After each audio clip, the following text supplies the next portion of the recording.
Hi hello నమస్కారం. సమస్యుడా ఇప్పుడు ఈ విషయాన్ని గురించి తెలుసుకుందాము. అది ఏమిటంటే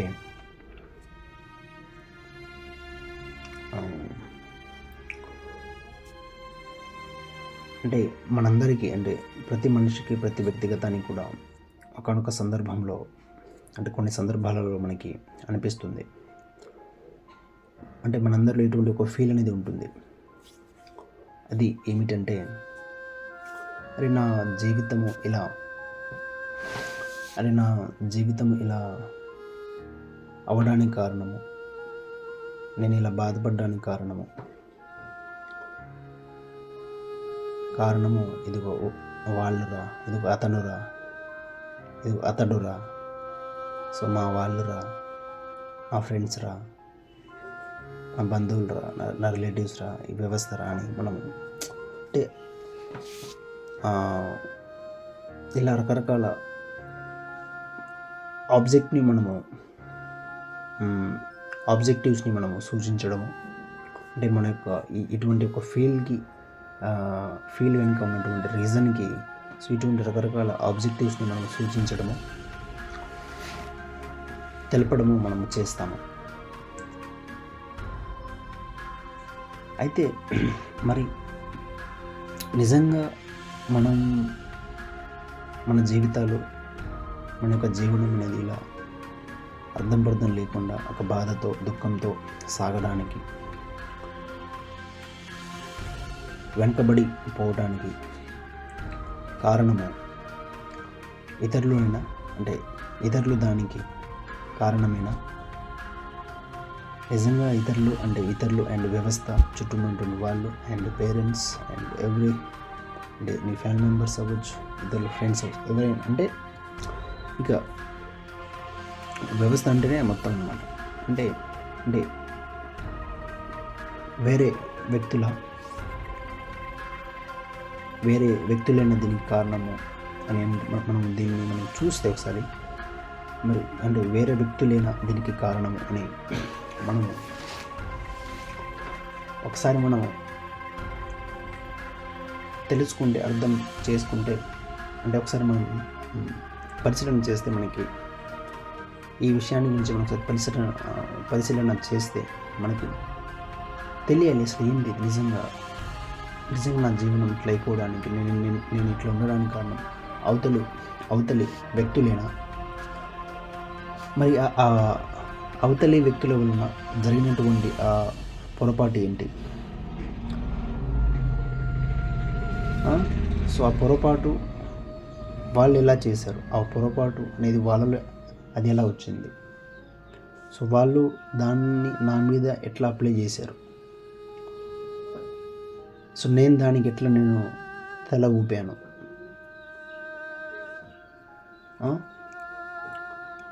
సో ఇలా ఒక స్టెప్ బై స్టెప్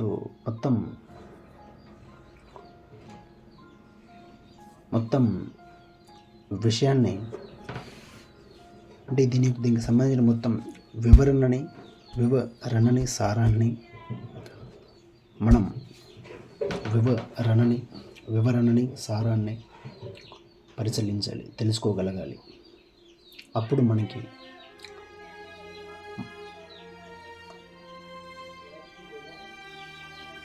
మనకి తెలుస్తుంది వాట్ ఈజ్ వాట్ అనేది తెలుస్తుంది మనకి. ఇది ఇలా జరిగింది అంటే ఇతరులు అజ్ఞానంతో ఉన్నారు, ఇతరులు అజ్ఞానంతో సాగుతున్నారు, ఇతరులలో అజ్ఞానం ఉంది అంటే బహుశా వాళ్ళకి కూడా దీని గురించి అసలు తెలియదు, వాళ్ళు కూడా ఇబ్బంది పడుతున్నారు, సో దాన్ని నా మీద కూడా వాళ్ళు అప్లై చేశారు, నేను కూడా దాన్ని తెలుసుకోకుండా దాన్ని ఉన్నట్టుగానే నేను ఫాలో అవ్వడం జరిగింది, నేను చేశాను, సో అప్పుడు నాకు కూడా ఇటువంటి ఇబ్బందులు ప్రాబ్లమ్స్ కలుగుతున్నాయి అనేది మనకు ఒక అండర్స్టాండింగ్ అనేది ఒక రావడం అనేది మనకి కలుగుతుంది, అండర్స్టాండింగ్ రావడం అనేది జరుగుతుంది. సో ఇలా మనము విషయాలని మనం తర్కిస్తే వాటి యొక్క సారాన్ని మనం అర్థం చేసుకుంటే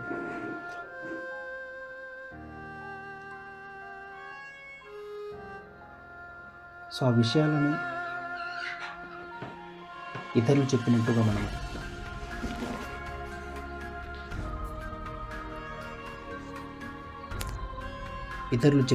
మనము ఫాలో అవుతున్నామా, అంటే ఇతరులు చెప్పినట్టుగా దాన్ని మనము అనుసరిస్తున్నామా, చేసేస్తున్నామా, దానివల్ల మళ్ళీ మనమే బాధపడేస్తున్నామా అనేది కూడా మనమే చూడాలి దీన్ని. ఎందుకంటే ఇది ఖచ్చితంగా దీనివల్లనే అని ఇలా అని అనేది కాదు. ఫస్ట్ నీ వ్యక్తిత్వం నీకు తెలియాలి, నీ నేచర్ నీకు తెలియాలి అన్నమాట. అప్పుడు నీ యొక్క గందరగోళాలు, నీ యొక్క ప్రాబ్లమ్స్, నీ యొక్క భయాలు అవ్వచ్చు, లేకుంటే బాధలు అవ్వచ్చు, దుఃఖాలు అవ్వచ్చు, వాటెవర్. సో అన్నీ ఉన్నటువంటి సమస్యలన్నీ కూడా తొలగిపోవడము, వాటిని విసిరేయడము జరుగుతుంది. అప్పటి వరకు ఈ భయాలతో ఈ యొక్క అర్థం లేని యొక్క జీవనాన్ని, ఒక గందరగోళమైనటువంటి ప్రయాణాన్ని సాగించడం తప్పదు. సో అందుకనే ఇక్కడ మనం అర్థం చేసుకోవాల్సినటువంటి పాయింట్ ఏమిటంటే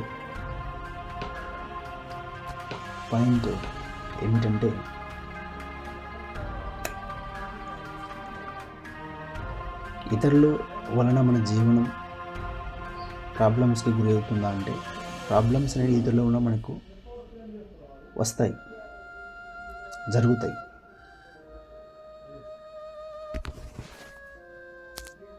అయితే దాన్ని ఫస్ట్ నువ్వు ఇతరులు ప్రాబ్లమ్స్ వల్ల నీకు వస్తుందంటే, ఫస్ట్ ఇతరులు అంటే ఆ యొక్క సంబంధాన్ని నువ్వు గుర్తించాలి, ఇతరులతో నీకు సంబంధాన్ని గుర్తించాలి, అండ్ నీ యొక్క సంబంధాలను మొత్తం గుర్తించాలి, తెలుసుకోవాలి. అప్పుడు ఈ ఆపోజిట్ అంటే వ్యవస్థను తెలుసుకోవాలి. ఈ సంబంధాన్ని నువ్వు తెలుసుకున్నప్పుడు, అప్పుడు నువ్వు దాన్ని ఎక్కడి నుంచి నువ్వు పర్ఫెక్ట్గా నువ్వు చెప్పినప్పుడు, తెలియజేసినప్పుడు, నువ్వు ఉన్నప్పుడు, అప్పుడు ఏది కూడా నీకు ఇబ్బంది కలిగించదు. ఒకవేళ కలిగించినా కూడా అంటే వాళ్ళు ఏదైనా విషయాన్ని గురించి నీ మీద అప్లై చేసినప్పుడు, అప్పుడు నువ్వు దాన్ని తీసుకో, జస్ట్ నువ్వు దాన్ని చూస్తావు,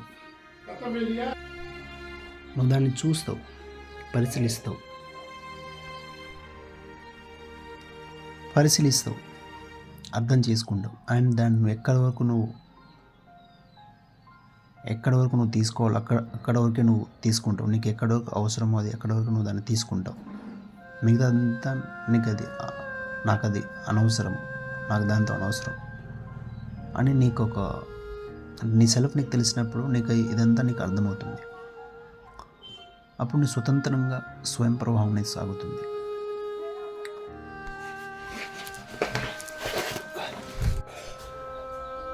రైట్.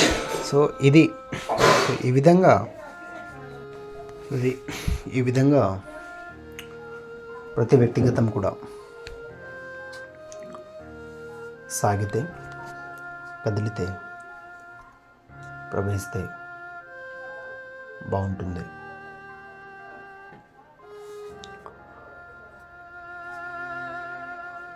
ఇతరులు మనల్ని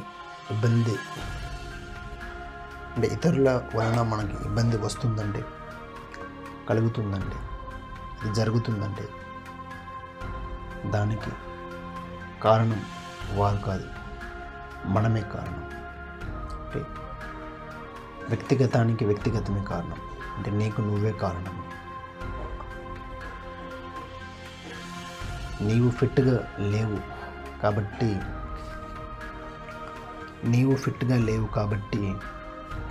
ఈ విధంగా జరుగుతుంది. నువ్వు ఫిట్గా ఉంటే ఏది నిన్ను బాధించదు, ఎవరు నిన్ను బాధించరు. జస్ట్ నువ్వు చేయాలనుకున్నది చేసుకుంటూ వెళ్ళిపోతావు. స్వయం ప్రవాహం అనేది, నీ యొక్క నేచర్ ప్రవాహం అనేది సాగుతున్నప్పుడు అంతే. ఎలా అయితే ఆకలిని దోచుకోలేరు, ఆకలిని అంటే ఆకలిని ఆపలేరు. నీ ఆకలిని ఇచ్చుకోలేరు. అంటే ఇతరుల ద్వారా నీకు ఆకలి అనేది కలగదు. నిద్ర అనేది కూడా.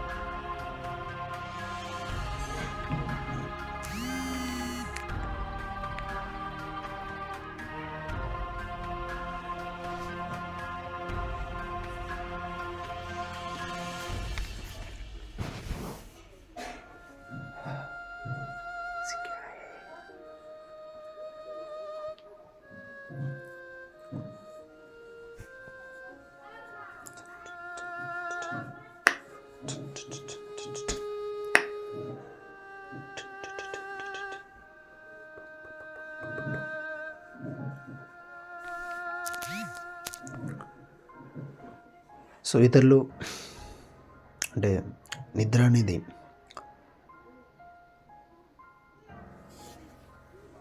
ఇతరులు నీ నిద్రను అనుభవించలేరు.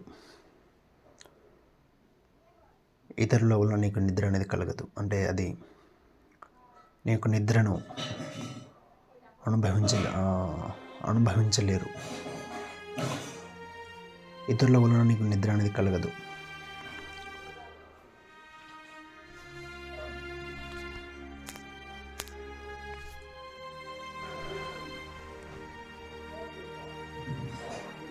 అనగా ఆకలిని నిద్రని ఎవరు కూడా